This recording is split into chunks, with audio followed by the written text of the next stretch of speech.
Граѓаните се почесто земаат брзи кредити, а од година в година се почесто расте бројот на трансакции. Земаат просечно меѓу 200 и 400 евра кредит, а само лани 7% од кредитоспособното население во земјава било обслужено со овие финансиски друштва. Најчести корисници на услугите се физички лица, односно група потрошувачи кои не се услужени во банкарскиот сектор. И за поголема сигурност за потрошувачите, дел од овие друштва што работат во земјава формира асоциација. Нивоата на проверка кои што ние ги правиме, критериумите кои што ги поставуваме, се базирани на искуство од странските пазари кои што веруваме и гледаме ден денес дека се апликативни и кај нас, така да врз основа на тие критериуми ние се грижиме и потврдуваме дека ризикот од ненаплата на тие кредити е сведен на минимум. Дека граѓаните се почесто земаат брзи кредити потврди и првиот човек на Јуте Кредит. Вели дека прават се за корисниците да бидат точно и навреме услужени. Додава дека не е загрижувачки процентот на неможноста за наплата на кредитите. Вели дека имаат механизам за проверка на клиентите и дека во случај на невраќање на средствата може да ангажираат надворешна компанија и на крај извршител.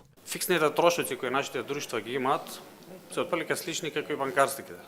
И ние нашите вработени ги плаќаме со плати, без разлика што одобруваат 100 евра кредити, за разлика од банките кои што одобруваат и 10, 100, 200.000, милион евра кредити. Финансиските друштва посочија дека за разлика од банкарскиот сектор имаат поголеми трошоци и дека секторот работи со загуба. Нашиот сектор се уште како нов на пазарот и согласно пазарното учество работи со загуба.